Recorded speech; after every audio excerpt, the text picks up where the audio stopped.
салом алайкум бинандаҳои азизу арҷуманд. Нашри навбатии барномаи иттилоотии ахборро мустақиман аз телевизиони Тоҷикистон оғоз менамоем. Субҳи имрӯз асосгузори сулҳу ваҳдати миллӣ пешвои миллат президенти ҷумҳурии Тоҷикистон муҳтарам Эмомалӣ Раҳмон бо мақсади шиносоӣ аз рафти иҷроиши барномаи давлатии рушди соҳаи боғу токпарварӣ барои солҳои 2016-2020 татбиқи амалии супоришҳои президенти мамлакат оид ба истифодаи самараноки заминҳои назди ҳавлигӣ, кишти такрорӣ, афзоиши истеҳсоли маҳсулоти кишоварзӣ, захираи зарурии маводи хӯрокворӣ, таъсиси ҷойҳои нави корӣ, таъмини бозорҳои дохилӣ ва содирот ба хориҷи мамлакат бо сафари корӣ ба шаҳри Турсунзода ташриф оварданд. Дар ин сафар президенти мамлакатро раиси Маҷлиси Миллии Маҷлиси Олии Ҷумҳурии Тоҷикистон, раиси шаҳри Душанбе муҳтарам Рустами Эмомалӣ ҳамроҳӣ намуданд. Нахуст сарвари давлат дар кооперативи тиҷоратии Дӯстӣ воқеъ дар деҳоти Қаратоғи шаҳри Турсунзода ба чиниши пахта оғоз бахшиданд. Гузориши Садрдини Сироҷдин ва Баҳодури Истам. 7 сентябр асосгузори сулҳу ваҳдати миллӣ пешвои миллат президенти ҷумҳурии Тоҷикистон муҳтарам Эмомалӣ Раҳмон бо сафари корӣ ба шаҳри Турсунзода ташриф оварданд. Дар ин сафар президенти мамлакатро раиси Маҷлиси Миллии Маҷлиси Олии Ҷумҳурии Тоҷикистон, раиси шаҳри Душанбе муҳтарам Рустами Эмомалӣ ҳамроҳӣ мекунанд. Ҳадафи ин сафари пешвои муаззами миллат шиносоӣ аз рафти иҷрои барномаи давлатии рушди соҳаи боғу токпарварӣ барои солҳои 2016-2020 татбиқи амалии супоришҳои президенти мамлакат оид ба истифодаи самараноки заминҳои назди ҳавлигӣ, кишти такрорӣ, афзоиши истеҳсоли маҳсулоти кишоварзӣ, захираи зарурии маводи хӯрокворӣ, таъсиси ҷойҳои нави корӣ, таъмини бозорҳои дохилӣ ва содирот ба хориҷи мамлакат мебошад. Бо дар назардошти имконияти васеъи шаҳри саноатию аграрии Турсунзода имрӯз дар ҳузури раиси шаҳри Душанбе муҳтарам Рустами Эмомалӣ зимни боздид аз хоҷагиҳо байни сохторҳои марбутаи мақомоти иҷроияи ҳокимияти давлатии шаҳри Душанбе ва хоҷагиҳои деҳқонии шаҳри Турсунзода барои дар давраи тирамоҳу зимистони дар пеш истода мунтазам таъмин кардани бозорҳои истеъмолии пойтахт бо маҳсулоти тару тозаи кишоварзӣ аз қабили меваю сабзавоти хушсифат, зироатҳо ва дигар маводи ниёзи аввал шартномаҳои дутарафаи ҳамкорӣ баста мешавад. Мавриди зикр аст ки таи солҳои охир аз ҷониби роҳбарияти мақомоти иҷроияи ҳокимияти давлатии шаҳри Душанбе ба хотири мутобиқ ба талабот таъмин кардани сокинон бо молу маҳсулоти ниёзи аввал тадбирҳои мушаххас андешида мешавад. Аз ҷумла тамоми бозорҳои пойтахт барои харид ва ба таври кофӣ захира кардани маводи хӯрокворӣ омода карда шудаанд. Дар пойтахти кишвар барои захира кардани меваю сабзавот ва дигар зироатҳо сардхонаву амборҳои ҳаҷмашон калон ва муосир бунёду ба истифода дода шудааст. Бояд гуфт ки ҳукумати мамлакат ба хотири амалисозии яке аз ҳадафҳои стратегӣ таъмини амнияти озуқаворӣ заминҳои бекорхобидаи талу теппаҳоро обёрӣ карда ба гардиши кишоварзӣ медароранд. ин тадбири судманди ҳукумати кишвар омили муҳими таъсиси садҳо ҷойи нави корӣ, беҳдошти сатҳи зиндагии мардум, афзоиши истеҳсоли маҳсулоти кишоварзӣ, фаровонии бозори истеъмолӣ ва боло бурдани иқтидори содиротии кишвар мебошад. дар ин сафари корӣ сарвари давлатро муовини сарвазири мамлакат ва роҳбарони баъзе вазорату кумитаҳо ҳамроҳӣ менамоянд. Нахуст сарвари давлат дар кооперативи тиҷоратии Дӯстӣ воқеъ дар деҳоти Қаратоғи шаҳри Турсунзода ба чиниши пахта оғоз бахшида бо хоҷагидорони шаҳр вобаста ба мақсаднок истифода бурдани замин, гирифтани 3-4 ҳосил аз як замин ва захираи саривақтии маҳсулоти озуқаворӣ барои давраи зимистон суҳбати самимӣ анҷом доданд. طبق اطلاع در توازن کооперативи تجارتی دوستی 709 گکتار از جمله 214 گکتار زمین کارمی طبیعی آبیاری شونده، بیش از 60 گکتار زمین کارمی توسط پایگاه آبکشی آبیاری شونده و 433 گکتار زمین کارمی لالمی موجود می باشد. سال جاری در زمین‌های موجوده خوجگی پرره کشتی زراعتی کشاورزی گذرانده شده است که 199 گکتار آن را پخته تشکیل می‌دهد. خوجگیداران مطابق به اقلیم تخمی نوع‌های فراوان، زراعتکار، دوستی، استقلال و فلش را کشت نموده با انجام سریوقتی کارهای اگرتکنیکی حاصل فراوان را انتظار می‌باشند. رعایت درست طلبات اگرتکنیکی خاصه استفاده تخمی مطابق به اقلیم و سرحاصل، کارکرد بین قطارها و انجام سریوقتی دیگر کارهای برای نشأونمای خوب زراعت مهم فراوانی حاصل میدان پخت‌زا را در خوجگی تامین نمود. حاضر ما در خیده آزمایشی بریگاد یک خوجگی قرار داریم.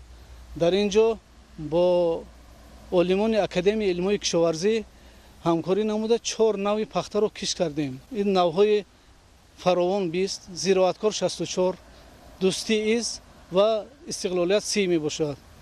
در این منطقه اساساً نوهای استقلالیت سی و دوستی ایز خیلی خودش را خوب نشان داده، نه کمتر از 40 سنتنر حاصل دارد. به همگان معلوم است که ماه اپریل هوا کمی سرد آمده، بارش برف با عمل آمد. از این لحاظ خواجگی نسبت سال گذشته 13 روز کشت پنبه‌دانه را دیر آغاز نموده در مدت کوتاه‌ترین به انجام رسانید. اولی بهار تابستان امسال برای پرورش پخته خیلی مساعد آمد. خیلی که شما می‌بینید در صحرا حاصل خوب است. ما کارمندان کوپراتیو تجارتی دوستی عهد کردیم که امسال نه کمتر از 30 سنتنر حاصل پخته رایانده، با همین راه فعالیت خواجگی را به پیش بریم. امروز قریب در همه میدان پخته‌زاری خواجگی حاصل برای جمع‌آوری نوبت اول آماده می باشد. خواجگیداران کوپراتیو تجارتی دوستی در کشت و پرورش دیگر نوع زراعت کشاورزی از جمله غله‌دانگی‌ها، سبزوات، لوبیاگی‌ها، زراعت تکنیکی، اینچنین باغ و تاک پروری نیز تجربه غنی داشته همساله با به دست آوردن حاصل دلخواه در فراوانی بازار استعماری مملکت، اینچنین صادرات محصولات به خارج کشور سهم نظر است می‌گذارند. هم در زمین‌های کارم آبی و هم للمی از جانب سهامداران خواجگی در مساحت زیاده از 455 هکتار غله‌دانگی ها، 343 هکتار سبزوات، 340 هکتار لوبیادانگی، 29 هکتار زغیر و دیگر نوع زراعت کشت کرده شده است. خواجگی دارای 75 هکتار باغ و تاکزار می باشد. به حالت 31 آگوست سال جاری حاصلناکی غله‌دانگی ها از زمین‌های کارم آبی 37.34 سنتنر، از زمین‌های للمی 13.84 سنتنر، لوبیاگی ها 4.34 سنتنر، زغیر 3.6 سنتنر، کارتوشکا 307 و سبزوات 312 سنتنر را تشکیل داده است. از هر گکتاری باغ‌های میوه‌دهنده باشد به حساب میانه 16.4 سنتنر حاصل جمع‌آوری نمودند. در کوپراتیو تجارتی دوستی 598 نفر سهامدار به قید گرفته شده، 50 نفر کارگر دائمی دارد. در موسم کشت، پرورش و جمع‌آوری حاصل زراعت کشاورزی باشد بیش از 300 نفر ساکنان محلی به کارهای صحرایی جلب می‌شوند. ما همه ساله در همین خواجگی کار و فعالیت داریم. من این زنان دختران در همین خواجگی به جمع‌آوری پخته مشغول می باشیم. ما همه روزه هر یک از 70-80 کیلوگرم پخته میچینیم به دولت میسپاریم. ما هر ماه مبلغمون سری وقت میگیریم. از همین مبلغمون خود زندگیمون پیش میرد. من این سال هم جمع‌آوری پخته آغاز شد. ما هم دختران و زنان به صحرا برآمده پخته میچینیم. من ماهان اگر پخته حاضر چینده تمام کنیم باز با جمع‌آوری دیگر زراعت ها مشغول میشویم. به خاطر همین بانوان امروز با پخته چینی برآمدم. کوشش میکنیم پلن‌ها برزیاد اجرا شود. هر روز هرچی بیشتر پخته جمع‌آوری کنیم. اساساً زندگی ما از همین صبح پیش می رود. زندگی خوب داریم. به خاطر اجرای دستور سپارش‌های رهبریت عالی مملکت و با مقصد سهم گذاشتن در فراوانی محصولات، خواجگیداران کوپراتیو تجارتی دوستی کشت تکراری زراعت را وسعت بخشیده در میدان قریب 25 هکتار سبزوات و خوراک چاروا کشت نمودند. سمت دیگری فعالیت کوپراتیو تجارتی دوستی تخم پروری بوده. همساله خواجگیداران برای قانع‌گردانی طلبات خودی اینچنین دسترس نمودند به دیگر خواجگی‌های کشاورزی تخمی‌های خوش‌صفت زراعت را استحصال می‌نمایند. طبق معلومات از حاصل پخته سال گذشته به مقدار 70 تن و از غله‌دانگی ها 102 تن تخم ذخیره نموده آن را سال 2020 کشت کردند. به غیر از این همساله خواجگیداران به دیگر کشاورزان شهر ترسونزاده و ناحیه شهری نو تخمی خوش‌صفت دسترس نموده در تطبیق برنامه دولتی رشد ساحه تخم پروری برای سالهای 2016-2020 سهم ارزشمند گذاشتند. 5 سال اخیر می شود که ما از یگان جا تخمی وارد نمی کنیم، از چگیت‌های پنبه‌دانه استحصال نموده خودمون کشت می‌گذارونیم که این البته برای پیشبرد کار خواجگی مساعدت میکنند. در دیگر خواجگی‌های شهر نیز جمع‌آوری پخته آغاز گردید. با پرزیدنت مملکت محترم امامعلی رحمان اطلاع داده شد که امسال میدان عمومی این نوع زراعت تکنیکی در شهر ترسونزاده به 1177 هکتار برابر گردیده است و حاصل میانه انتظاری را متخصصان ساحه 22 سنتنر معین نمودند. از روی جمع‌آوری و معین گردیدن حاصل انتظاری امسال خواجگی‌های پخته‌کار شهر ترسونزاده باید 2590 تن پخته جمع‌آوری نمایند. پیشوای ملت محترم امامعلی رحمان فعالیت کوپراتیو تجارتی تجارتی دوستی در سمت کشت و پرورش زراعت کشاورزی، استحصال تخمی خوش‌صفت و سهم ارزشمند گذاشتن در فراوانی بازار استعمالی شایسته تحسین حسابیده. تاکید داشتند که انجام کارهای نظررس از جمله استفاده مقصدناک و ثمره بخش هر وجب زمین و گرفتن 3-4 حاصل در یک سال باعث عملی شدن هدف استراتژی مملکت تامین امنیت غذاخوری و دسترسی اهالی به غذای خوش‌صفت می‌گردد. همچنین اساسگزار صلح و وحدت ملی پیشوای ملت پرزیدنت جمهوری تاجیکستان محترم امامعلی رحمان در ادامه سفر کاری به جمع‌آوری شالی در جمعیت سهامی کشاده حقیقت شهر ترسونزاده آغاز بخشیده. خواجگی مذکور فراگیر 887 گکتار زمین می باشد و امسال سهامداران آن در مساحت 45 گکتار شالی کش نمودند که نشو و نمای خوب دارد. گزارش خبرنگاران ما.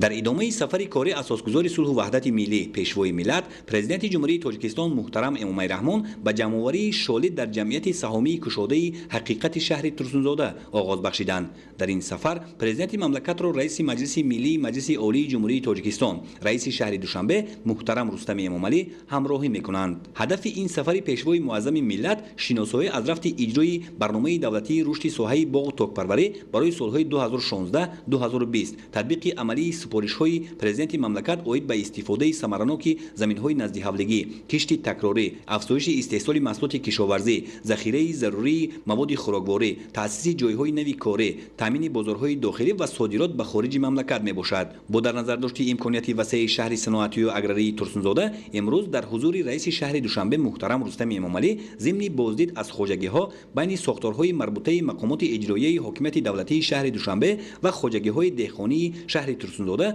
برای در دوره تیرماه و زمستانی در پیش ایستاده منتظم تامین کردن بازارهای استعمالی پایتخت با محصولات تر و تازه کشاورزی از قبیل میوه و سبزیجات خوش‌صفت، زراعت‌ها و دیگر مواد نیاز اول شرطنامه‌های دو طرفه همکاری بسته می‌شود. جمعیت سهامی کشاده حقیقت شهر ترسونزاده فراگیر 887 گکتار زمین میباشد و امسال سهامداران آن در مساحت 45 گکتار شالی کشیده نمودند که نشو و نمای خوب دارد. شالی که امروز جمع‌آوری آن با اشتراک سرور دولت محترم امامعلی رحمان آغاز یافت بعد قونوچین غله‌دانگی‌ها خاصه گندم و جو یعنی کشتی تکراری میباشد. طبق تحلیل متخصصان ساحه کشاورزی با در نظر داشت حاصلبندی نهال زراعت دورنمای آن در زمین‌های خواجگی حقیقت از 48 تا به 50 سنتنر باید برابر گردد. جمع‌آوری حاصل شالی در جمعیت مذکور با استفاده از تکنیک‌های مخصوصی درآمدکننده به راه مانده می‌شود. اقلیم شهر ترسونزاده برای کشت و پرورش شالی و استحصال برنج خوش‌صفت موافق است. از این رو کشاورزان شهر به این سمت بیشتر توجه ظاهر می‌نمایند. امسال نقشه شالیکاری را کشاورزان شهر ترسونزاده در کشت اساسی 500 گکتار و در کشت تکراری 2228 گکتار معین نموده بودند. با مقصد اجرای دستور سپارش‌های پرزیدنت مملکت محترم امامعلی رحمان جهت وسیع نمودن میدان کشت زراعت کشاورزی و ذخیره هرچی بیشتری محصولات عضوخواری، همچنین به خاطر سهم گذاشتن در فراوانی برنج خوش‌صفت وطنی در بازار استعمالی کشت اساسی این نوع زراعت را در همه شکل‌های خواجگی‌داری به 745 گکتار رسانیده در کشتی تکراری میدان آن را به 3245 گکتار برابر نمودند. در مجموع امسال میدان عمومی کشتی شالی در شهر ترسونزاده 4018 گکتار را تشکیل نموده است که این نشان داد هوسمندی ساکنان و ثمرناک و عاقلانه استفاده کردن هر وجب زمین را بازگو می‌کند. از روی تحلیل متخصصان کشاورزی حاصلناکی شالی در کشت اساسی 60 سنتنر و در کشت تکراری 50 سنتنر معین کرده است. جمع‌آوری شالی در دیگر خواجگی‌های شهر نیز آغاز گردید. برای سری وقت و بی‌تلف جمع‌آوری نمودن این نوع زراعت در شهر ترسونزاده 60 تکنیکی درآمدکننده آماده کار میباشد. من امسال شالی، گندم، پیاز به درجه عالی شد. باور کنید به درجه عالی شد. همه محصولات کشاورزی شهر ترسونزاده به درجه عالی شد. این زمین به کار کردن در کار. زمین به کار کرده، زمین میخوراند، زمین میپوشاند. من قریب 30 سال شما دهقان من روی همه دهقانی من شالی میکردم، گندم میکردم، پیاز، روی دهقانی فرزنده خوانندم. من از فرزنده همش معلومات عالی دارد. من همه جای شما از من دست داد، من یکم جو کردم. جو گرفته جوش به شالی نور نهال کردم. انکن خدا نصیب کرده باشد شالی که از گرفتم جوش های کرده 2-3 بار جای این شالی های کرده پیاز نهال میکنم، پیاز میکارم. برای که حاضر 23 آگوست من نهال پیاز پرتافتکی من نهال پیاز تیار میشد. 10-15 اکتبر سر کرده من جای همه شالی با پیاز نهال کردم برام 3 حاصل میشد. سال 2023 حاصل میشه. کشاورزان خواجگی حقیقت در شهر ترسونزاده امسال کشت و پرورش دیگر نوع‌های زراعت را نیز وسعت بخشیده در مساحت 89 گکتار در زمین‌های آبی و 139 گکتار در زمین‌های للمی گندم کشت نمودند. میدان سبزوات را به بیش از 5 گکتار رسانیده، همچنین 210 گکتار کشتی پخته گذرانیدند. در جمعیت سهامی کشاده حقیقت 630 نفر کارگر دائمی فعالیت نموده، باز بیش از 600 نفر ساکنان محلی در موسم کشت، پرورش و حاصلخونداری به کار جلب می‌شوند. مورد به ذکر است که در زمینه اندیشیدن تدبیرهای ضروری جهت وسعت بخشیدن کشت و پرورش زراعت کشاورزی، اینچنین هوسمندی خواجگیداران در سمت زیاد نمودن میدان کشت، سال تا سال حجم استحصال محصولات کشاورزی زیاد می‌گردد. در 7 ماه سال 2020 در همه شکل‌های خواجگیداری شهر به مبلغ 322 میلیون 622 هزار سومانی محصولات کشاورزی استحصال گردیده است که این رقم نسبت به همین دوره سال گذشته 12 میلیون و 579 هزار سومانی زیاد میباشد. امسال کشاورزان شهر در میدان 14433 گکتار غله‌دانگی، 2961 گکتار سبزوات، 827 گکتار کارتوشکا، 1178 گکتار پخته، 496 گکتار زغیر، 147 گکتار پولیزی و 36 گکتار دیگر نمودهای زراعت کشاورزی در مجموع در مساحت 21204 گکتار کشت زراعت کشاورزی گذرانیدند. پرزیدنت مملکت محترم امام رحمان با تلاش و زحمت‌های کشاورزان شهر ترسونزاده جهت وسیع نمودن میدان کشت، افزون بخشیدن به حجم استحصالات وطنی، در مجموع استفاده مقصدناک و ثمره بخش هر پارچه زمین و سهم گذاشتن در فراوانی محصولات کشاورزی بهای بلند داده فعالیت آنها را برای خواجگیداران دیگر شهر و ناحیه‌های مملکت نمونه عبرت حسابیدند. در ادامه سفر کاری به شهر ترسونزاده اساسگزار صلح و وحدت ملی پیشوای ملت پرزیدنت جمهوری تاجیکستان محترم امامعلی رحمان با رئیس مجلس ملی مجلس عالی جمهوری تاجیکستان رئیس شهر دوشنبه محترم رستم امامعلی زیرایستگاه برقی 220-110-35-10 کیلوواتی روشن را بعد از تجدید مورد استفاده قرار دادند.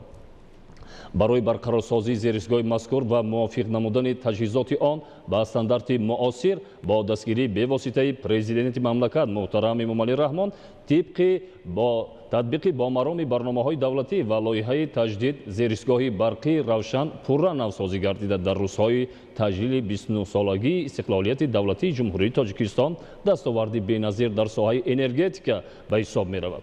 گزارش ظاهرشاه تقوی مراد و علیدین کریم در این خصوص. 7 سپتامبر اساسگزار صلح و وحدت ملی پیشوای ملت پرزیدنت جمهوری تاجیکستان محترم امامعلی رحمان با رئیس مجلس ملی مجلس عالی جمهوری تاجیکستان رئیس شهر دوشنبه محترم رستم امامعلی در دایره سفر کاری در شهر ترسونزاده زیرایستگاه برقی 220-110-35 با 10 کیلووالتی روشن را بعد از تجدید مورد استفاده قرار دادند. سرور دولت نخست با پخش تگمه رمزی با فعالیت زیرایستگاه برقی واقع در کوچه اسماعیل سامانی آغاز رسمی بخشیدند. در بینای تنظیم و حمایت ریلگی نقشه یک خط زیرایستگاه مذکور که بازه اساسی اداره تامین کننده نیروی برق محسوب می شود معرفی گردید. اطلاع داده شد که شدت زیرایستگاه برقی روشن تا تطبیق لایحه با در نظر داشت ساختار تکنیکی در سطح 220-35 با 10 کیلووات فعالیت می کرد. در زمینه وسیع سازی و نصب دستگاه تقسیم کننده 110 کیلووات اقتدار آن به 220-110 به 10 کیلووات تبدیل داده شده. توانایی آن از 270 مگاوات امپر به 400 مگاوات امپر بلند برداشته شد. زیرایستگاه برقی 220-110-35 به 10 کیلووالتی روشن سالهای 60 عصر گذشته ساخته شده. دستگاه و تجهیزات آن با سبب استفاده بری طولانی قسماً فرسوده و کارناشایان گردیده بودند. برای برقرارسازی زیرایستگاه مذکور و موافق نمودن تجهیزات آن به استاندارد معاصر با دستگیری به واسطه پرزیدنت مملکت محترم امامعلی رحمان تطبیق با مرام برنامه‌های دولتی و لایحه تجدید زیرایستگاه برقی روشن پورا نوسازی گردیده در روزهای تجلیل 29 سالگی استقلال دولتی جمهوری تاجیکستان دستاورد بی‌نظیر در ساحه انرژتیک شهر ترسونزاده به حساب می‌رود. маврид ба таъкид аст ки давоми солҳои соҳиби истиқлолӣ ҷиҳати татбиқи яке аз ҳадафҳои муҳими стратегӣ таъмини истиқлолияти энергетикӣ иқдоми бузурги созандагӣ пеш гирифта шуд ки дар доираи он бо ҷалби сармояи хориҷӣ ва татбиқи барномаҳои давлатӣ дар шаҳру ноҳияҳои мамлакат нерӯгоҳҳои хурду бузург бунёду навсозӣ гардида зеристгоҳҳои барқӣ низ аз нав таҷдиду барқарорсозӣ шуданд ки сифати таъминоти нерӯи барқ ба аҳолӣ боз ҳам беҳтару хубтар гардид. барои рушд соҳаи энергетика стратегияи миллии рушди тоҷикистон барои давраи солҳои 2030 ва дар заминаи ин стратегия як қатор барномаҳои давлатӣ ҳам қабул гардиданд, аз ҷумла барномаи манбаҳои барқароршавании энергия ва сохтмони нерӯгоҳи хурд дар давраи солҳои 2016-2020, нақшаи амал вобаста ба татбиқи лоиҳаҳои афзалиятнок дар соҳаи электроэнергетикаи кишвар дар давоми солҳои 2015-2020. хуб таҷдид аз навсозии зеристгоҳи барқии равшан низ дар доираи нақшаи амал вобаста ба татбиқ намудани лоиҳаҳои афзалиятнок пешбинӣ гарда буд ва дар ҳамин муддат дар доираи ҳамин нақша пурра таҷдид аз навсозӣ карда шуд. вобаста ба талаботи муштариён миқдори истифодаи нерӯи барқ дар зеристгоҳи мазкур дар як шабонарӯз 550 мегаватт нерӯи барқро ташкил медиҳад. зеристгоҳи барқии равшан дар баробари таъмини пурраи аҳолӣ, корхонаҳои истеҳсолӣ ва ташкилоту муассисаҳои шаҳри Турсунзода ҳамзамон қисман ноҳияи шаҳри навро бо барқи сифатан хуби истеҳсоли ватанӣ таъмин менамояд. фармоишгари лоиҳа ширкати саҳомии холдингии кушодаи барқи тоҷик буда татбиқи он аз тарафи муассисаи давлатии маркази идораи лоиҳаҳои бахши электроэнергетика ба роҳ монда шуд. иҷрои корҳои сохтмонӣ ва васлу насби дастгоҳу таҷҳизот бошад аз ҷониби ҷамъияти саҳомии кушодаи тоҷик гидроэлектромонтаж ба анҷом расонда шуданд. ҳамаи корҳои сохтмонӣ воридот ва васлу насби таҷҳизотҳои барқӣ аз ҷониби ширкати тоҷик гидроэлектромонтаж пурра ба анҷом расонида мавриди баҳрабардорӣ қарор дода шуданд. зеристгоҳ бевосита таъминоти нерӯи барқро ба шаҳри Турсунзода ва қисман ноҳияи шаҳри нав ба амал мерасонад ва таъминоти худи зеристгоҳ аз зеристгоҳи регар 500 тавассути ду хатти интиқоли барқ таъмин карда мешавад ки як хатти интиқоли барқи он дар ҳолати эҳтиётӣ мебошад ва хатти дуюм ба воситаи хатти дуюм пурра бо нерӯи барқ таъмин мегардад. мақсади асосии лоиҳаи мазкур мусоидат намудан ба рушди иқтисодӣ ва баланд бардоштани сатҳи зиндагии аҳолӣ дар шаҳри Турсунзода ва созмон додани корхонаҳои хурд дар минтақа мебошад. сарвари давлат ба сифати корҳои анҷомёфта баҳои баланд дода ба масъулон ҷиҳати истифодаи мақсаддоки нерӯи барқ ва таъмини босифати он ба аҳолӣ дастуру супоришҳои мушаххас доданд. таъмини доимии нерӯи барқ дар фаъолияти пурсамари корхонаҳои саноатӣ ва афзун гардидани ҳаҷми истеҳсоли ватанӣ низ мусоидати фаъол менамояд. зеристгоҳи барқии равшан бо назардошти рушди ояндаи инфраструктураи шаҳр, яъне бунёд гардидани боз даҳҳо иншооти таъиноти гуногун аз нав таҷдид шуда ин тадбир ба рушди минбаъдаи соҳаҳои муҳиму афзалиятноки шаҳр заминаи мусоид мегузорад. боиси хушҳолист ки пешвои муаззами миллат муҳтарами Эмомалӣ Раҳмон ба рушди соҳаи энергетика ки ҳамчун соҳаи муҳим ба ҳисоб меравад таваҷҷӯҳи хоса зоҳир менамоянд. айни замон мо дар утоқи танзимгарон қарор дорем ки пештар ҳамаи корҳои васлу тағйирдиҳӣ дастӣ иҷро карда мешуд.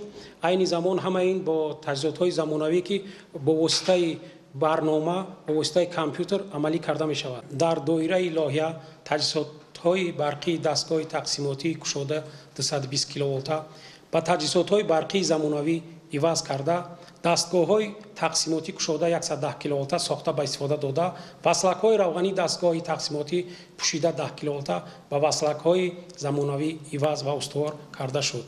ин лоиҳа мазкур боиси беҳтару хубтар гардидани таъминоти нерӯи барқ ба аҳолӣ эътимоднокии баҳрабардории таҷҳизотҳои барқӣ осон гардида ҳамзамон боиси кам гаштани талафоти нерӯи барқ гардидааст.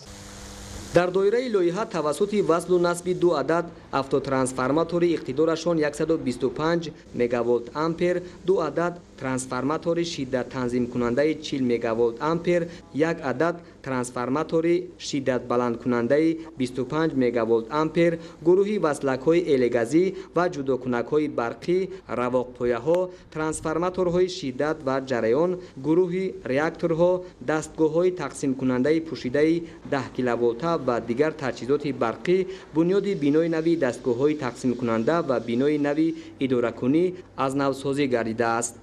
зеристгоҳи барқӣ 220 110 35 ба 10 киловолта то соли 2014 аз 3 трансформатори пуриқтидор, яъне як адад трансформатори қуввагии иқтидораш 20000 киловолт ампера ва 2 адад автотрансформатори 125000 киловолт ампераро доро буд.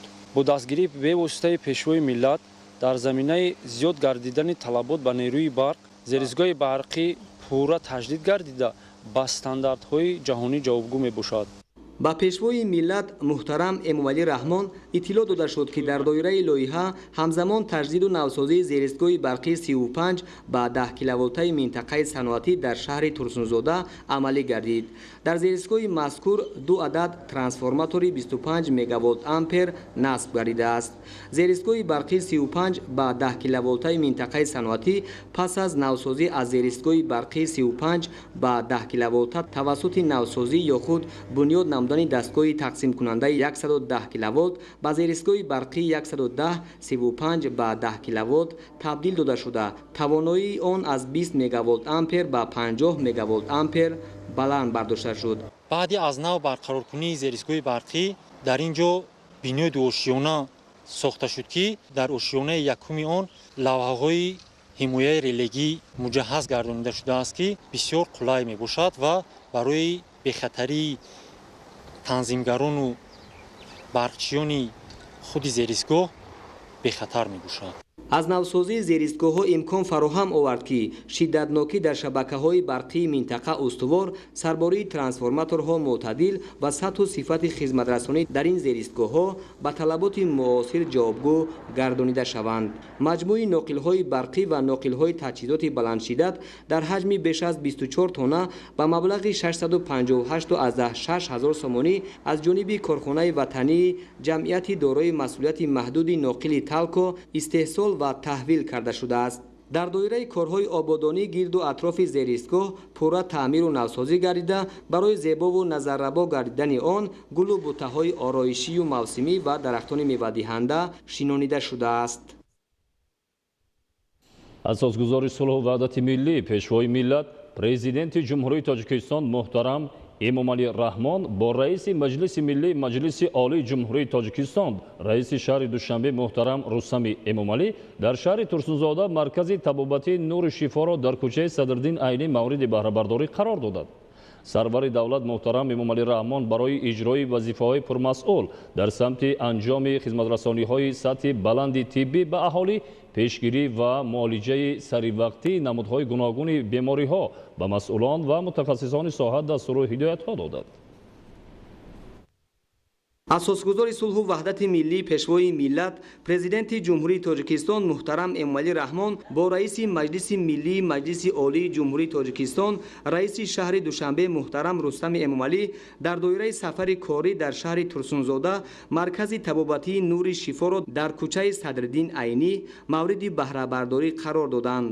ҷамъияти дорои масъулияти маҳдуди Нури Шифо дар доираи иқдомҳои созанда ҷиҳати бо дастовардҳои назаррас истиқбол намудани солгарди навбатии истиқлоли давлатӣ ва беҳтар сохтани сатҳу сифати хизматрасонии тиббӣ ба аҳолӣ бунёд гардида, дорои шароити мусоиди кору хизматрасонӣ мебошад. муассисаи ташхисию табобатӣ дар кӯчаи Садриддин Айнии шаҳри Турсунзода бо дастгирии ҳукумати мамлакат ва саҳми соҳибкори ватанӣ Ҷурахон Хоҷамқулов ба маблағи умумии беш аз 2 миллион сомонӣ сохта шуда бо муосиртарин шароит ва дастгоҳу технологияи пешрафта таъмин мебошад. сарвари давлат аз шароити замонавии маркази табобатии Нури Шифо, ки аз 4 ошиёна ва таҳхона иборат мебошад, шинос шуда ба сифати корҳои анҷомёфта баҳои баланд доданд. корҳои сохтмонӣ дар иншооти мазкур соли 2016 оғоз гардида, дар вақти бунёд 30 нафар коргарони маҳаллӣ бо ҷои кор ва маоши хуб таъмин буданд. аз пешвои муаззам миллат муҳтарам Эмомалӣ Раҳмон миннатдор ҳастем, ки барои мо соҳибкорон як имконияти хубро фароҳам овардаанд ва мо аз ин имконият самаранок истифода бурда барои сатҳи баланд бардоштани соҳаи тандурустӣ, ки барои ҳам шаҳрванди ҷумҳурии Тоҷикистон ва худи давлат манфиатовар аст. از روی طرح در تهخانه و آشیانه یکم مرکز نوتأسیس طبابتی حجره‌های سوزاندرمانی، آشخانه با 50 جای نشست، گوشه گیاهدرمانی، حمام با معاصرترین تجهیزات و دستگاه‌های طبابتی، حجره تشخیص اولتراسدا و دیگر اتاق‌های یاریرسان ساخته شده برای ساکنان و طبیبان شرایط مساعد کاری و طبابتی میباشد.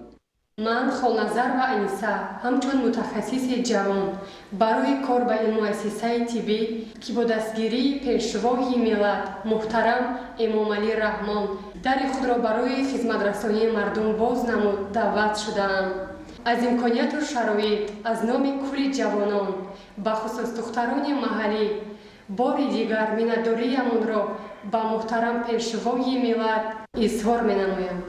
پرزیدنت مملکت محترم امام علی رحمان برای بنیاد مرکز معاصر طبابتی در سمت انجام خدمت‌رسانی‌های سطح بلند طبی به اهالی، پیشگیری و معالجه سریع نمودهای گوناگون بیماری‌ها به مسئولان و متخصصان ساحه دستور و هدایت‌ها دادند. مورد به تاکید است که سالمی جامعه در محور اساسی سیاست پیشگرفته حکومت جمهوری تاجیکستان قرار دارد و محض با همین مقصد در مملکت اقدام‌های سازنده در این سمت عملی کرده می شود تا مردم از خدمت‌رسانی سطح بلند طبی بهره‌ور شوند. من همچون نماینده جوانان شهر ترسونزاده با کمال افتخارمندی اظهار می‌دارم که دستاورد اساسی و بزرگ ما جوانان دوران صاحب استقلالی این توجه بی‌واسطه اساسگزار صلح و وحدت ملی پیشوای ملت پرزیدنت جمهوری تاجیکستان محترم امام علی رحمان نسبت به ما جوانان و کارمندان ساحه طب میباشد. این باوری و اعتماد پیشوای ملت به ما جوانان احساس قدرشناسی را اهدا نموده است و ما جوانان امروز جواباً به همه غمخوری‌های پیشوای ملت خود اظهار می‌داریم که آماده هستیم جهت عملی نمودن همه امیدواری‌ها، ابتکار و تشبس‌های نجیب پیشوای ملت که همه به منفعت هر یکی ما مردم تاجیکستانی نگرانیده شدند همیشه در پهلوی پیشوای راهنمای خود باشیم. با دانش و ملکه و مهارت کسبی خود سالمی جامعه و ملت را حفظ نماییم.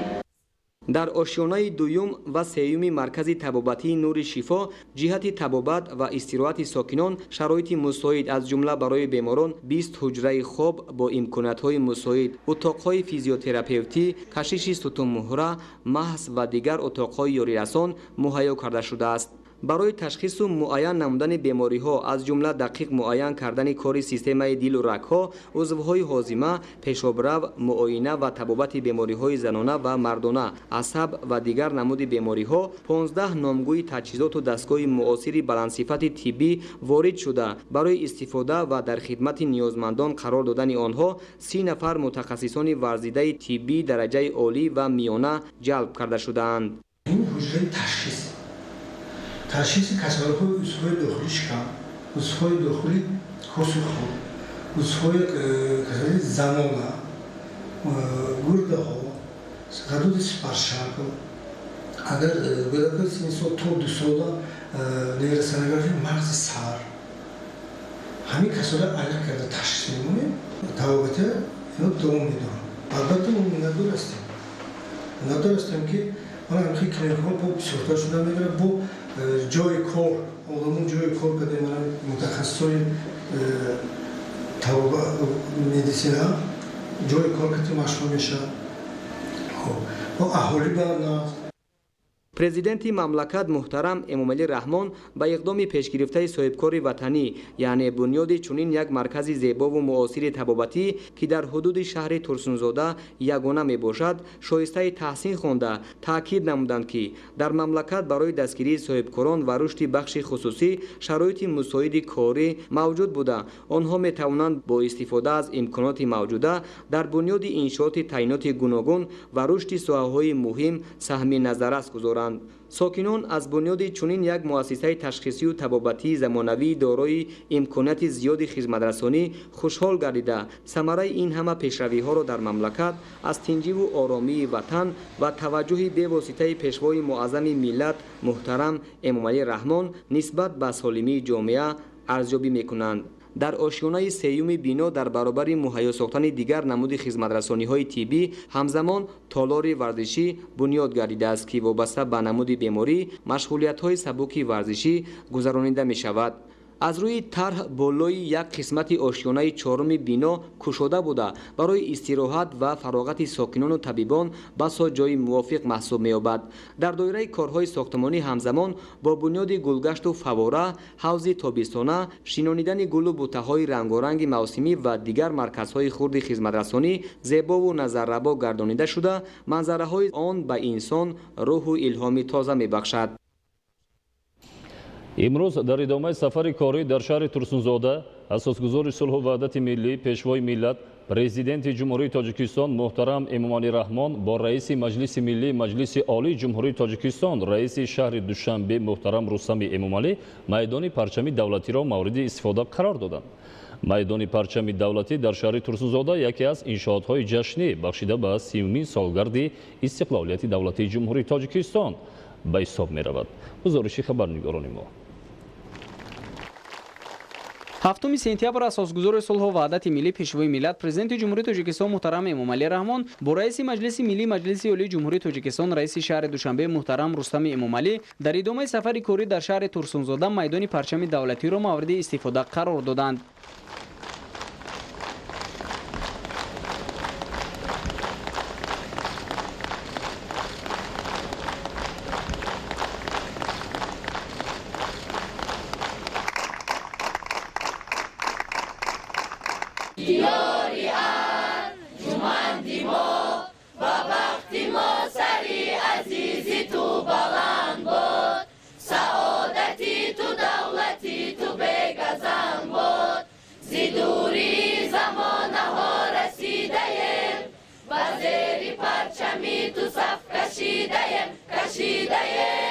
زنده باش ای وطن تاجیکستانی آزادی من برای ناموننگ ما تو از امید رفتگانی ما نشانه ای تو بحری واریسان جهانی جاویدانه ای خزانه میرسد به نوبهاری تو که مزرعی وفا بود کناری تو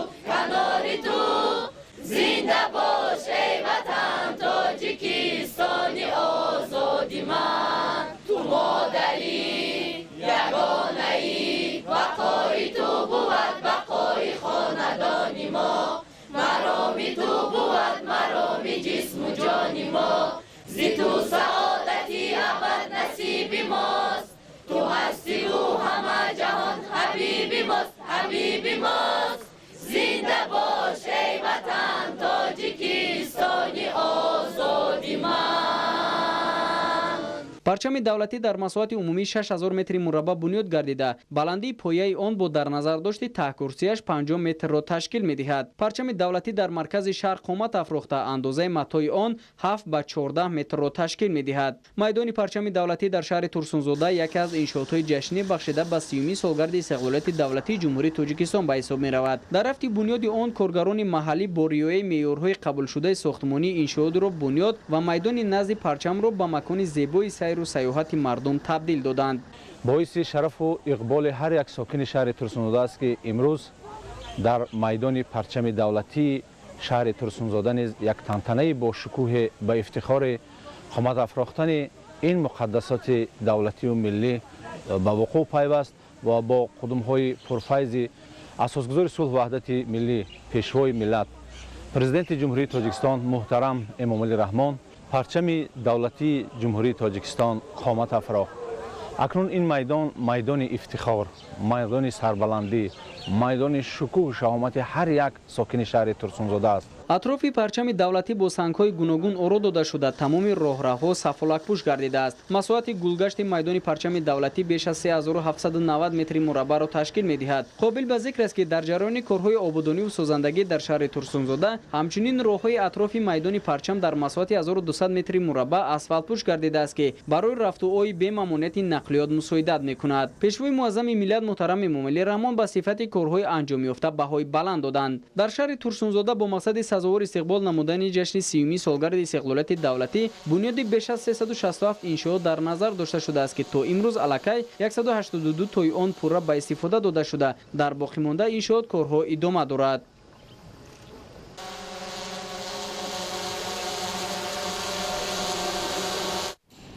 имрӯз ҳамчунин дар деҳоти турсон тӯйчиеви шаҳри турсунзода асосгузори сулҳу ваҳдати миллӣ пешвои миллат президенти ҷумҳурии тоҷикистон муҳтарам эмомалӣ раҳмон бо раиси маҷлиси миллии маҷлиси олии ҷумҳурии тоҷикистон раиси шаҳри душанбе муҳтарам рустами эмомалӣ ба фаъолияти ҷамъияти дорои масъулияти маҳдуди сардор 2008 оғози расмӣ бахшиданд. гузориши хабарнигорони мо.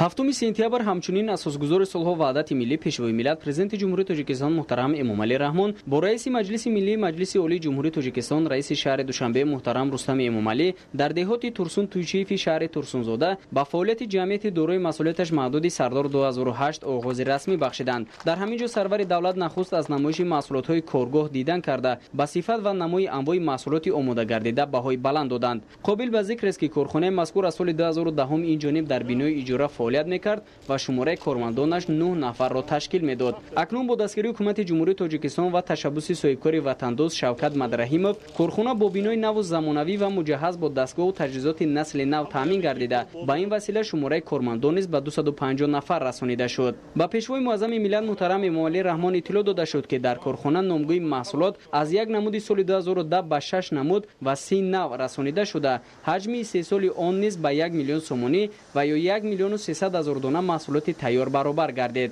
дар аввал корхонаи мо танҳо як намуди маҳсулот яъне ғулочаҳои ширини ҷоворимакка истеҳсол мекард ва алҳол ин маҳсулотҳои мо ба 6 намуд расидааст ки мана имрӯз хеле ки дидед ҷаноби олӣ ба корхонаи мо ташриф оварданд аз фаъолияти мо ва аз рафти ҷараёни кории мо шинос шуданд, дастури супоришҳои худро ба мо доданд ва барои дар оянда бештар ба содирот баровардани маҳсулотҳои ватанӣ маслиҳатҳои муфид ба мо доданд. мо ҳам дар навбати худ кӯшиш мекунем ки ин дастуру маслиҳатҳои ҷаноби олиро истифода бурда ҳамаи ин иқдомҳоро амалӣ гардонем ва дар саноати кунонии мамлакатамон саҳми худро гузаронем ва барои ободии ҷамъият ҳиссагузор бошем. корҳои сохтмонӣ дар корхонаи сардор 2008 моҳи январи соли 2018 оғоз гардида дар муддати кӯтоҳ ва бо сифати баланд ба анҷом расонида шуд. масоати умумии корхона 2 гектарро ташкил дода бинои он дар 9220 метри мураббаъ доман густурдааст. дар корхона 6 сех аз ҷумла сехҳои истеҳсоли картошкаи қоқ, нони хушк, ғулачаҳои ширини ҷуворимакка, сақич, ҳалво, сехи истеҳсоли донаҳои офтобпараст, анбор барои нигоҳдории маҳсулоти тайёр, озмоишгоҳ ва бинои роҳбарият мавҷуд аст. тамоми насб гардидааст аз давлатҳои Туркия, Украина ва ҷумҳурии мардумии Чин ворид карда шудааст. зимни боздид пешвои миллат ба ташаббускории соҳибкор баҳои баланд дода ба истифода додани бинои коргоҳи навро дар арафаи таҷлили солгарди истиқлолияти давлатии ҷумҳурии Тоҷикистон иқдоми нек маънидод намуданд. имсол яъне соли 2020 корхонаи мо куллан таҷҳизотҳои худро нав кард. таҷҳизотҳое ки қаблан гирифта будем бисёрашон технологияҳои кӯҳан буданд. мо ҳами инро нав кардем, автоматизатсия кунондем ки алҳол тақрибан 90% кор ба уҳдаи таҷҳизотҳо вогузор карда шуданд. бартарӣ ҳам аз ҷиҳати каммасраф буданд, ҳам аз ҷиҳати баланд бардоштани сифати худи маҳсулот ки худ ин технология дигар аст. куллан технологии насли охирон гӯем ҳам хато намекунем.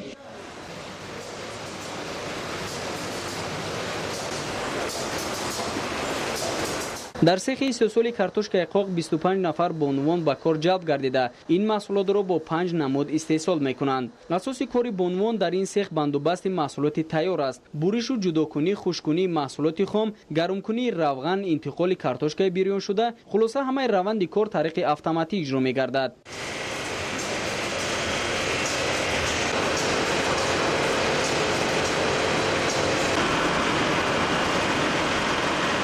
در این کارخانه زنان و بانوان می توانند که با جای کار دائمی و با معاش خوب تامین باشند.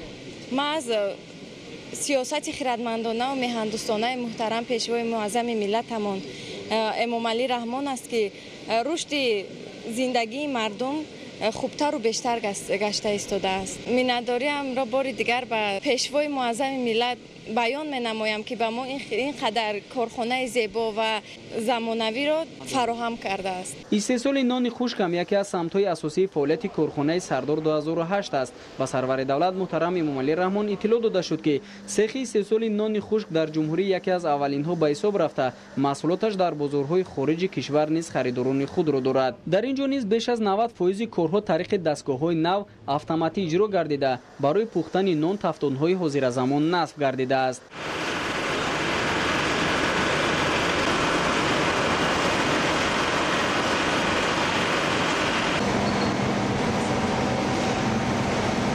миннатдории худро ман баён кардани ҳастам ки имрӯз ҷаноби олӣ ташриф овардам. мо хеле хурсанд шудем, бо мо ҳамсӯҳбат шудам ва ба ҷои кори доимӣ мо кор карда истодам. аввало мо чипсиҳое ки яъне каршкои қоқшударо ба таҷҳизотҳои кӯҳна истеҳсол мекардем. ҳозир ки чӣ хеле ки дида истодед 90% таҷҳизоти мо ба таври автоматик кор мекунад. маҳсулоти тайёри мо бар тоҷикистони худмон ба ватани худмон баъд аз он ба хориҷа содирот мекунем. сехи коркарди ғуллаҳои ҷувори макка низ бо дастгоҳҳои навтарин ҷиҳозонида шуда шумораи кормандон афзоиш ёфт. дар ин ҷо низ бештар бонвон ҷалб карда шуданд. пеш аз ба кор шурӯъ кардан ин бонвон дар курсҳои омӯзишӣ иштирок карданд, зеро дар ин ҷо масъулият баландтар аст ва кормандон дар ду баъз фаъолиятро ба роҳ монданд.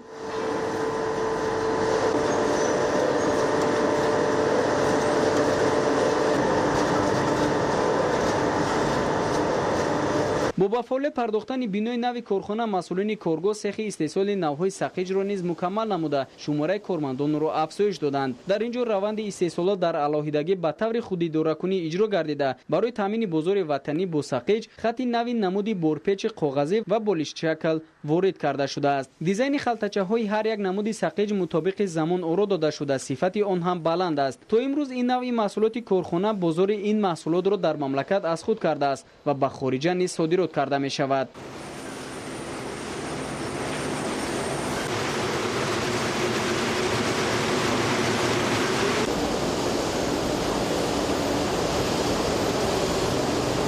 ман умарова мақсуда дар мин сех яъни сақиҷ кор мекунам.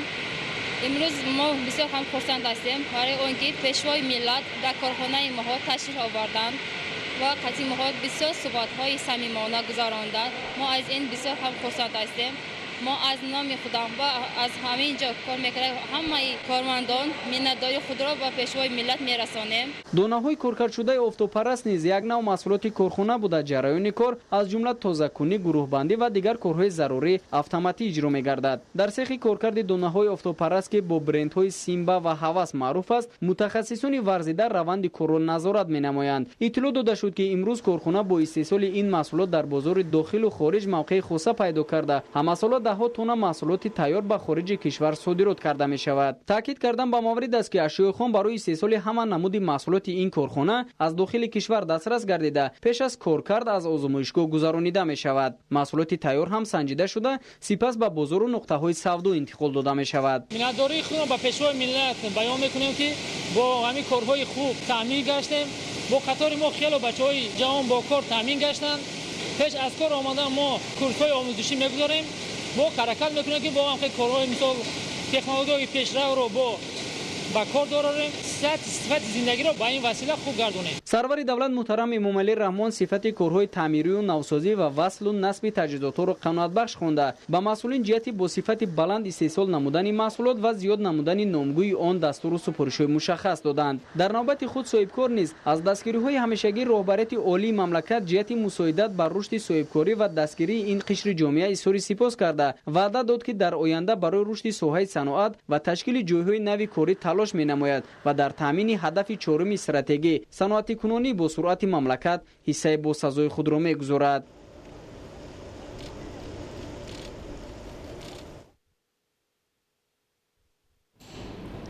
асосгузори сулҳу ваҳдати миллии пешвои миллат президенти ҷумҳурии тоҷикистон муҳтарам эмомалӣ раҳмон дар деҳоти ҷура раҳмонови шаҳри турсунзода ба хоҷагии деҳқонии ҳоҷӣ неъмат ташриф оварданд.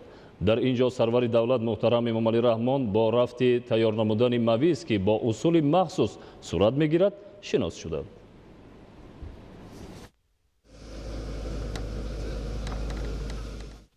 7 сентябр асосгузори сулҳу ваҳдати миллӣ пешвои миллат президенти ҷумҳурии тоҷикистон муҳтарам эмомалӣ раҳмон дар деҳоти ҷура раҳмонови шаҳри турсунзода ба хоҷагии деҳқонии ҳоҷӣ неъмат ташриф оварданд.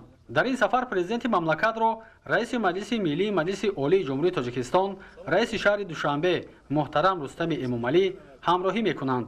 ҳадафи ин сафари пешвои муаззами миллат шиносоӣ аз рафти иҷрои барномаи давлатии рушди соҳаи боғу токпарварӣ барои солҳои 2016-2020, татбиқи амалии супоришҳои президенти мамлакат оид ба истифодаи самараноки заминҳои наздиҳавлигӣ, кишти такрорӣ, афзоиши истеҳсоли маҳсулоти кишоварзӣ, захираи зарурии маводи хӯрокворӣ, таъсиси ҷойҳои нави корӣ, таъмини бозорҳои дохилӣ ва содирот ба хориҷи мамлакат мебошад.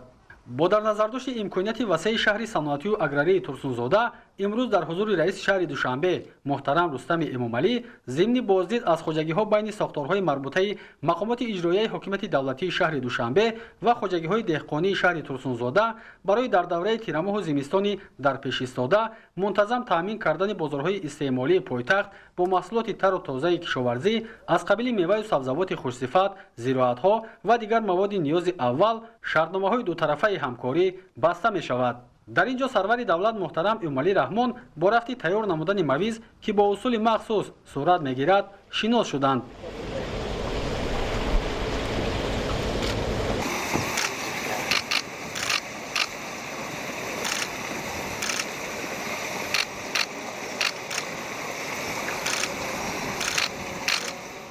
иттилоъ дода шуд ки чунин тарзи хушк намудани ангур дар ҳамкорӣ бо олимони соҳаи кишоварзии тоҷикистону ӯзбекистон ба роҳ монда шуда дар кишвар таҷрибаи аввалин ба шумор меравад. нахуст дар оби ҷӯшомада маҳлули ишқор илова карда мешавад ва баъдан ду хушаи ангури бо ҳам пайваст ба муддати аз 2 то 3 дақиқа дар он нигоҳ дошта шуда сипас овезон карда мешавад. муҳлати тайёр намудани мавиз бо чунин усул аз 10 то 15 рӯзро дар бар гирифта нигоҳубини махсусро талаб мекунад. пас аз сипарӣ шудани ин муддат донаҳои мавиз ҷудо карда шуда дар ҷои муайян то хушк шуданаш бо усули хос нигоҳ дошта мешавад. бо дар назардошти таҷрибаи аввалин будан деҳқонон имсол 10 тонна ангури навъи сиёҳи бедона ва чиликиро дар масоҳати 1 гектару 31 садяк замин овезон намуданд. соли равон ба мақсади иҷрои дастури супориши ҷаноби олӣ ба коркарди маҳсулоти худӣ дар назди хоҷагии истеҳсоли мавизро ба роҳ мондем. ба ин мақсад ба ҷумҳурии ӯзбекистон сафар карда дар он ҷо таҷрибаи истеҳсоли мавизро омӯхтем. имсол барои таҷриба аз 10 тонн ангури нави ғалаба мавиз омода кардем. тахмин мекунем ки аз 10 тонн ангур 2 тонн мавиз гирем. агар таҷрибаи имсола самараи хуб диҳад минбаъд истеҳсоли мавизро зиёд карданем. аз ин миқдор ангури овезон карда шуда 2 тонна мавизи хуштаму босифат ҷамъоварӣ мегардад. ин навъи мавиз бо 2 усул офтобӣ ва соягӣ омода карда мешавад. бо дар назардошти иқлим ва шароити мусоиди кишвар заҳматкашони хоҷагии деҳқонии ҳоҷӣ неъмат усули офтобиро интихоб намуданд. ба ақидаи онҳо мавизи дар офтоб хушк карда шуда назар ба усули соягӣ зудтар омода мегардад ва хуштамъу босифат аст. ҳамзамон маълумот дода шуд ки ҳангоми тайёр намудани чунин мавиз ягон маҳлули кимиёвӣ истифода намегардад ва он аз лиҳози экологӣ тозаву безарар буда ҷавобгӯи талаботи бозори ҷаҳонӣ аст. ҳадаф аз ба роҳ мондани хушкнамоии ангур бо чунин тарзу усул ин рақобатпазир гардондани маҳсулоти истеҳсолии ватанӣ ва роҳ ёфтан ба бозори ҷаҳонӣ мебошад. таҷрибаи якум сола мо ина ҳаракат мекунем, соли оянда бозори худамона бояд таъмин кунем. президенти мамлакат муҳтарам эмомалӣ раҳмон ҳангоми шиносоӣ аз ҷараёни бо усули нав хушк намудани ангур дар хоҷагии мазкур иқдоми соҳибкоронро шоистаи таҳсин хонда баҳри тақвият додани он ва ба даст овардани натиҷаҳои дилхоҳ дастуру маслиҳатҳои муфид доданд. қайд кардан ба маврид аст ки 4 бародарон аз оилаи раҳматалиевҳо бо маслиҳати падарашон ҷиҳати саҳм гузоштан дар татбиқи яке аз ҳадафҳои стратегии давлат ва ҳукумати мамлакат таъмини амнияти озуқаворӣ ба тайёр намудани мавиз бо чунин усул машғул гардиданд. بچه‌های تربیت کردن در رحمت جای کاری خب این هم هنر هر کس کردن نمیتونه. хоҷагии деҳқонии ҳоҷи неъмат дорои 2 гектару 75 садяк замин мебошад ки аз ин беш аз 1 гектару 30 садяк заминро масоати ангурбоғ ва боқимондаро кишти картошка бодиринг ва помидор дар бар мегирад. ба ҳамин тартиб ҳар қитъа замини хоҷагӣ самаранок истифода шуда маҳсулоти кишоварзӣ фаровон истеҳсол мегардад. қайд кардан ба маврид аст ки сокинони заҳматқарини шаҳри турсунзода дастуру супоришҳои пешвои муаззами миллатро сармашқи фаъолияти худ қарор дода баҳри иҷроиши он кӯшиши ҳамаҷониба ба харҷ медиҳанд. дар ин рӯз онҳо маҳсулоти гуногуни дар шароити хона омода кардаашонро ки иборат аз консерва ва меваву афшураҳо буд ба истиқболи президенти маҳбуби худ дар назди хонаҳояшон ба намоиш гузоштанд. шунидем ки ҳамин ҷаноби олӣ ҳамин рӯзоба мебиёд ҳамин қишлоғи мо ба барои ҳамин мо ҳамин тайёри ҳамин 2 ҳафта пеш тайёри дида истодем ҳамин тозагӣ ба хоб кӯчату дигар гулпул шинондам ба дарахтҳои шинондам ба кардем. инаку манин маҳсулотаи хонагӣ ани худомо. чунин иқдом нишони он аст ки сокинони шаҳри турсунзода бо дарки баланди масъулиятшиносӣ ва ифтихор аз давлати тинҷу осуда бо дар назардошти фаровонии маҳсулоти гуногуни кишоварзӣ захираи дусолаи маҳсулоти ғизоии худро омода намуда истодаанд. дар идомаи сафари корӣ ба шаҳри турсунзода асосгузори сулҳу ваҳдати миллӣ пешвои миллат президенти ҷумҳурии тоҷикистон муҳтарам эмомалӣ раҳмон аз заминҳои боғи сомон дар хоҷагии деҳқонии ҳоҷи камол шинос шуданд. боғи сомон яке аз калонтарин хоҷагиҳои ангурпарварии мамлакат ба шумор рафта кормандони он таҷрибаи бои нигоҳбини тог ва парвариши ангур осоибанд. гузориши хабарнигорони бо дар шаҳри турсунзода асосгузори сулҳу ваҳдати миллӣ пешвои миллат президенти ҷумҳурии тоҷикистон муҳтарам эмомалӣ раҳмон аз заминҳои боғи сомон дар хоҷагии деҳқонии ҳоҷи камол шинос шуданд. дар ин сафар президенти мамлакатро раиси маҷлиси миллии маҷлиси олии ҷумҳурии тоҷикистон раиси шаҳри душанбе муҳтарам рустами эмомалӣ ҳамроҳӣ карданд. ҳадафи ин сафари пешвои муаззами миллат шиносоӣ аз рафти иҷроиши барномаи давлатии рушди соҳаи боғу токпарварӣ барои солҳои 2016-2020 татбиқи амалии супоришҳои президенти мамлакат оид ба истифодаи самараноки заминҳои наздиҳавлигӣ, кишти такрорӣ, афзоиши истеҳсоли маҳсулоти кишоварзӣ, захираи зарурии маводи хӯрокворӣ, таъсиси ҷойҳои нави корӣ, таъмини бозорҳои дохилӣ ва содирот ба хориҷи мамлакат мебошад. бо дар назардошти имконоти васеи шаҳри саноатию ва аграрии турсунзода имрӯз дар ҳузури раиси шаҳри душанбе муҳтарам рустами эмомалӣ зимни боздид аз хоҷагиҳо байни сохторҳои марбутаи мақомоти иҷроияи ҳокимияти давлатии шаҳри душанбе ва хоҷагиҳои деҳқонии шаҳри турсунзода барои дар давраи тирамоҳу зимистони дар пеш истода мунтаззам таъмин кардани бозорҳои истеъмолии пойтахт бо маҳсулоти тарутозаи кишоварзӣ аз қабили меваю сабзавоти хушсифат, зироатҳо ва дигар маводи ниёзи аввал шартномаҳои дутарафаи ҳамкорӣ баста шуд. боғи сомон бо ташаббус ва дастгирии бевоситаи пешвои миллат муҳтарам эмомалӣ раҳмон соли 2008 ташкил ёфта 1100 нафар саҳмдор дорад. боғи сомон яке аз калонтарин хоҷагиҳои ангурпарварии мамлакат ба шумор рафта кормандони он таҷрибаи бои нигоҳубини ток ва парвариши ангурро соҳибанд. дар ҷанбаси соли 2019 хоҷагӣ 4692 тонна маҳсулот ҷамъоварӣ намуда дар таъмини бозори дохилии мамлакат бо ангури хушсифат ва баландбардоштани иқтидори содиротии кишвар саҳм гузошт. соли ҷорӣ низ ҳосил фаровон буда то имрӯз аз тогзор беш аз 700 тонна маҳсулот ба бозори истеъмолӣ бароварда шуд. дар боғи сомон ба пешвои миллат муҳтарам эмомалӣ раҳмон ҳосили фаровони ангурзор пешкаш гардид. бояд гуфт ки дар заминҳои хоҷагӣ ангурҳои навъи ҳусайнии сиёҳу сафед, ғалаба, шоҳона, пешпазак, кишмиши сиёҳу сафед ва ғайраҳо парвариш карда мешавад. дар хоҷагӣ бунёди сардхона роҳандозӣ гардида ғунҷоиши маҳсулот дар сардхонаҳои хоҷагӣ ба 2000 тонна расонда шуд ки ба ин васила хоҷагидорон метавонанд қариб дар ҳамаи фаслҳои сол бозорҳои кишварро бо меваю сабзавоти худӣ таъмин намоянд. راهبری خواجگی دهقانی حاجی کمال را محمد امین کمالوف پسر باغپرور شناخته جمهوری کمال مدعومرов به عهده دارد. در خواجگی برابر پرورش نمودهای گوناگون انگور به چارواداری از جمله پرورش چاروای کلان و میده نیز مشغولند. عین حال خواجگی زیاده از 4800 سر چاروای خرد و بیش از 60 سر چاروای کلان شاخدار را در اختیار دارد. رهبری خواجگی با جانبداری از سیاست بشردوستانه پیشوای معظم ملت محترم امام علی رحمان در کارهای خیر و دستگیری طبقه نیازمند سهم مناسب می‌گذارند. در سمت مبارزه بر ضد بیماری نوی سرطانی کرونا ویروس از حساب درآمد صاف از طرف خواجگی به فوند خیریوی تاجیکستان 2,300,000 سومانی گذرانده شده و بیمارخانه مرکزی یک ماشین ماسیر یاری تجلی تحفه گردید.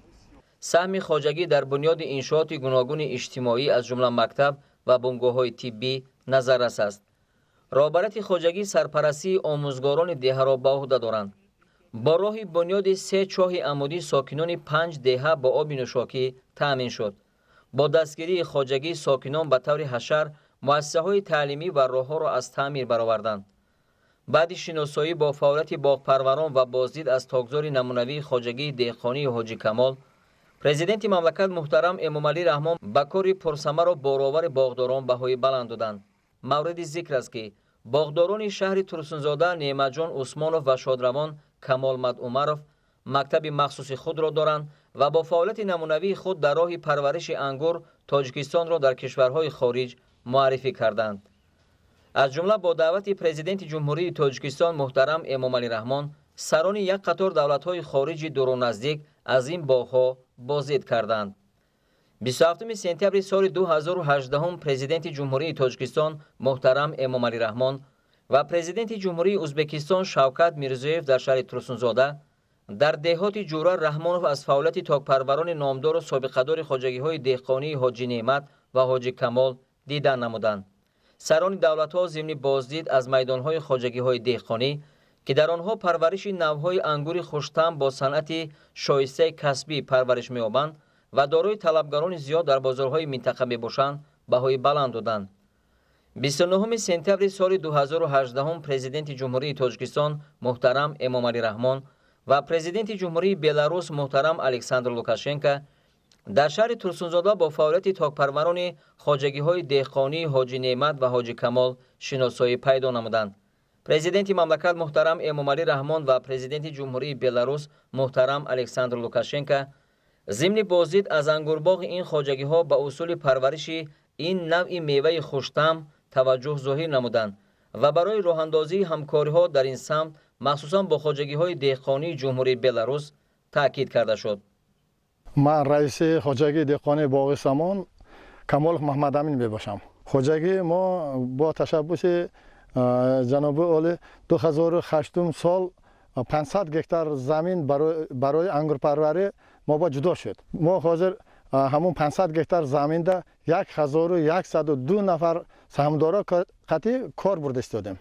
چهلی که خودتان شاهد هستید دیده استادتان ماده حاضر اساساً یک زیاد از 70% زمین‌های ماده حسینی سفید ماندگیش حسینی سیاه غلبه شاهانه همین خیلی یک تاگی 10 نمود انگورا وای کرده استیم. اساساً 7 نمود لیکن سالهای آخر ما حاضر از جمهوری چین از دیگر طرفا همون برای صادرات توباوار بودگی نوارا آوردیم و هم حاضر به طرز پیوند و دیگر خیلی اصولا قطع وسیع کرده استادیم و همین خیلی نکنیم هم نمیشد برای چی که خودتان دیده استیتان سالهای آخر در جمهور باغا زیاد شده استاد هر خیلی باغا لیکن اکن ما همون به حرکت کرده وای کرده استادیم که اکن ما از جمهور بیرون براره یک صادرات براه مانیم ماده هم حاضر زیاد از 1000 تن به سرطانه ساختیم حاضر اکن همین خیلی سورتا را وای کرده استادیم که همون اکس برپا تاباور شود ده هر خیلی خونیکو ها بعد راه با همین خیلی کرده حاضر کار را پیش برده استادیم قزاقستان، قرغیزستان، روسیه انگورای سیاه غلبه را افغانستان و پاکستان برده استاد از جمهوری ازبکستان آمده ما را چیزی تیار کردن مویز با کمتر آموختم. من حاضر یک دو سه جایده مویز تیار کرده استادم. این هم یک پیشروی کار است و یا مثال حاصلات ما نیست نابود نمی شود و یا گرفته مویز تیار کرده استاد. همین خیلی خطی هم وای کرده استادم ده. آینده با اگر حاضر وای کرده استادیم اگر توری بیاید یک ما با وای میشیدگی باشد یگان نوشاکای از انگور میشیدگی وای هم حرکت میکنیم. در ادامه سفر کاری در شهر ترسونزاده اساسگزار صلح و وحدت ملی پیشوای ملت پرزیدنت جمهوری تاجیکستان محترم امامعلی رحمان با نشأه‌نمای تاگزار خواجگی دهقانی وطن شناس شدند. خواجگی دهقانی وطن سال 2008 تأسیس یافته دارای 28 هکتار زمین میباشد. گزارش همکاران ما. در ادامه سفر کاری در شهر ترسونزاده اساسگزار صلح و وحدت ملی پیشوای ملت پرزیدنت جمهوری تاجیکستان محترم امامعلی رحمان و رئیس مجلس ملی مجلس عالی جمهوری تاجیکستان رئیس شهر دوشنبه محترم رستم امامعلی با نشأه‌نمای تاگزار خواجگی دهقانی وطن شناس شدند. هدف این سفر پیشوای معظم ملت شناسایی از رفت اجرایشی برنامه دولتی رشد ساحه باغ تاک‌پروری برای سالهای 2016-2020 تطبیق عملی سپارش‌های پرزیدنت مملکت اوید به استفاده ثمرناک زمین‌های نزد حولگی، کشت تکراری، افزایش استحصال محصولات کشاورزی، ذخیره ضروری مواد خوراکباری، تأسیس جای‌های نوی کاری، تأمین بازارهای داخلی و صادرات به خارج مملکت میباشد. با در نظر داشت امکانات وسیع شهر صنعتی و اگراری ترسونزاده امروز در حضور رئیس شهر دوشنبه محترم رستم امامعلی ضمن بازدید از خواجگی‌ها بین ساختارهای مربوطه مقامات اجرایی حاکمیت دولتی شهر دوشنبه و خواجگی‌های دهقانی شهر ترسونزاده برای در دوره تیرماه و زمستانی در پیش ایستاده منتظم تامین کردن بازارهای سه‌ماهه پایتخت با محصولات تر و تازه کشاورزی از قبیل میوه و سبزیجات خوش‌صفت، زراعت‌ها و دیگر مواد نیاز اول شرطنامه‌های دو طرفه همکاری بسته شد. خواجگی دهقانی وطن سال 2008 تأسیس یافته دارای 28 هکتار زمین میباشد. از این حساب 16.4 هکتارش را تاگزار در بر میگیرد. خواجگی 18 نفر سهامداران را سرجم نموده در تاگزار آن 10 نماد اساساً انگورهای نوی حسینی سیاه و سفید، غلبه، شاهانه، پیشپزک و کشمش سیاه و سفید پرورش کرده می شود. سال جاری جمع‌آوری حاصل بیش از 100 تن را تشکیل داد. امسال در خواجگی دهقانی وطن پرورش نوی انگور پرزیدنت برآ مانده شد. نوی پرزیدنت در جمهوری رهبر خواجگی وطن را دهقانی با تجربه و تاک‌پرور شناخته جمهوری نعمت جان عثمانوف به عهده دارد. نعمت جان عثمانوف مؤسس خواجگی دهقانی نعمت حاجی است و رهبر این خواجگی پسر او رسول نعمت می باشد. خواجگی دهقانی نعمت حاجی در میدان 105 هکتار زمین دامن پهن نموده است و 95.6 هکتار آن را تاگزار زمانوی تشکیل می‌دهد. در این خواجگی همزمان در میدان 4.8 هکتار پیسته پرورش می‌یابد و اهل زحمت آن در رویاندن غله‌دانگی و پرورش چاروا نیز تجربه غنی دارند. کارگران خواجگی انگورهای نوی حسینی، غلبه، شاهانه، پیشپزک، کشمش سیاه و سفید را شنانده از این حساب حاصل زیاد به دست می‌آورند. در تاگزار خواجگی همچنین به طور تجربوی نوهای چیلیکی و کاردینال که از جمهوری مردمی چین آورده شده است پرورش می‌یابند. سال جاری در برابر تأمین بازار داخلی خواجگی بیش از 100 تن محصولات خوش‌صفت را به خارج کشور صادرات نمود. در خواجگی برای بی‌تلف نگاه داشتن محصولات و در همه فصل‌های سال به مردم پیشنهاد کردن انگور تر و تازه سردخانه بنیاد گردیده غنجایش آن بیش از 800 تن را تشکیل می‌دهد. کارگران خواجگی همچنین در پرورش و تیار کردن نهال‌های گوناگون تجربه بای دارند. در نهالخانه نزد خواجگی بیش از 30 نمود نهال‌های آرایشی و میوه‌دهنده پرورش کرده می‌شود.